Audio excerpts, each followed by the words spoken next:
आप आपके खेत के अंदर जो सीधी गोबर की खाद डालते हैं, वो सीधी गोबर की खाद डालने से जितना काम नहीं करती है, इतना उसको डिकम्पोज़ करके या फिर उसको गंजीवामृत बना करके डालें तो वो और अच्छी काम करती है। आप सीधी जो गोबर की खाद डालते हैं, उसमें जो मीथेन गैस निकलती है, वो पर्यावरण के लिए और ग्लोबल वार्मिंग के लिए बहुत ही हानिकारक होती है।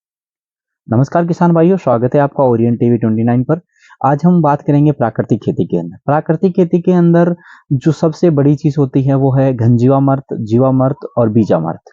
आपका जो बीज आता है उसको ट्रीटेड करना है, तो जो रासायनिक चीज़ों से बीज आपका जो ट्रीटेड किया हुआ आता है, उसको आप नहीं ला करके अपने खुद का जो घर का बीज होता है, जिसे इस साल आपने जो भी लगाया है जीरा, गेहूँ, रेडा ये सब जो भी चीज़ें लगाई है, उसमें से जो बढ़िया बीज होता है उसको सनटिंग करके आप रख लें और उसको बीजामृत के अंदर उसका बीज उपचार करना है। जो मार्केट से बीज आते हैं वो रासायनिक तरीके से उपचारित बीज आते हैं, तो वो नहीं लेकर के आप अगर बीजामृत से अपने बीज का उपचार करते हैं तो वो बहुत ही अच्छा उत्पादन देगा आपको और धीरे धीरे उस बीज की क्वालिटी भी सुधरेगी, आपकी जमीन की क्वालिटी भी सुधरेगी।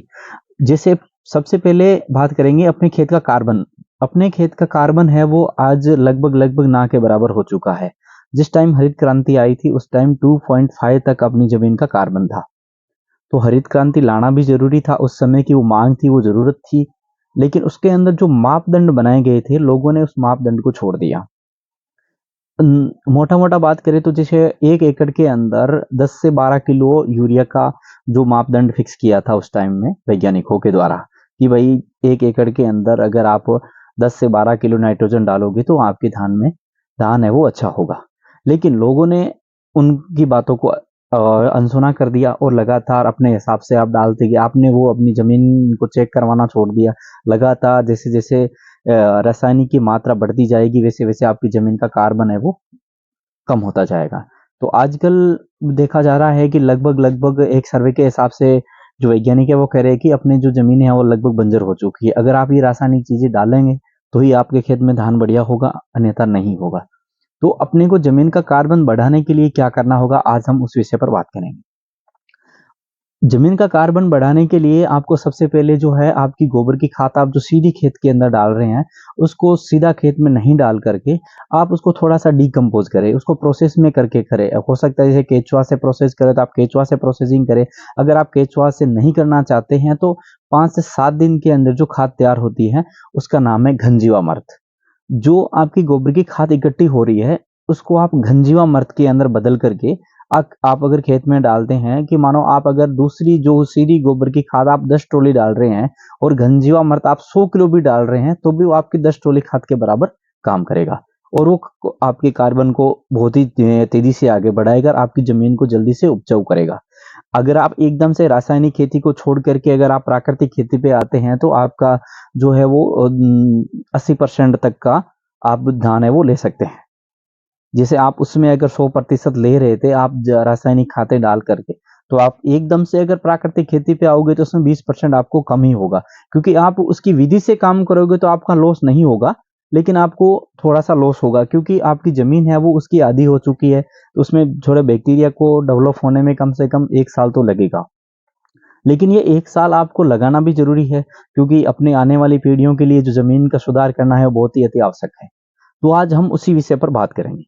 तो उसमें सबसे पहला है घनजीवामृत। जैसे मैंने आपको पहले बताया कि घनजीवामृत है, अगर आपके पास में जीवामृत बनाया हुआ है तो आप जीवामृत को जो गोबर की खाद इकट्ठी की हुई है उसको थोड़ा सा पहले पानी से भिगो ले, उसको पूरा खुला करें। खुला करने के बाद उसके अंदर जो आपका जीवामृत बनाया हुआ है वो जीवामृत से भी आप है जो उसको है वो घनजीवामृत के अंदर उस खाद को बदल सकते हैं।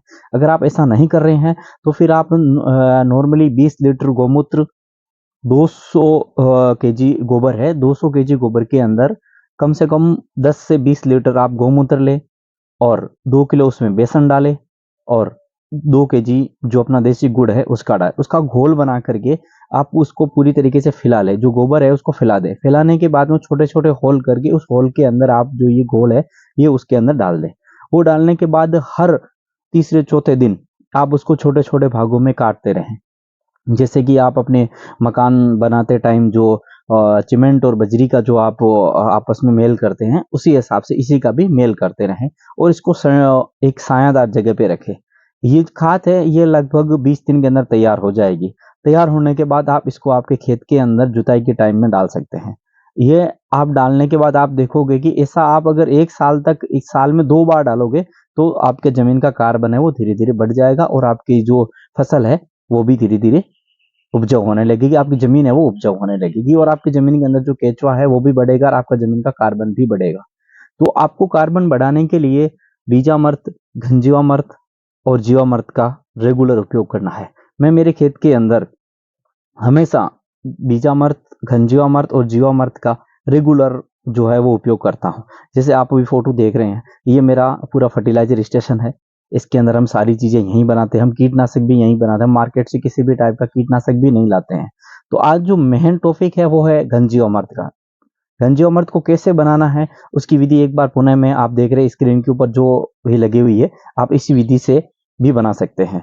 अगले वीडियो के अंदर हम आपको पूरे विस्तार से बताएंगे कि बीजामृत और जीवामृत को भी कैसे बनाना है। उसका हमने पहले भी वीडियो बनाया था, नहीं हम एक दूसरा और वीडियो इनका पूरा कॉम्बिनेशन बनाएंगे कि इनको साथ में डाल करके किस हिसाब से अपने खेत में देना है।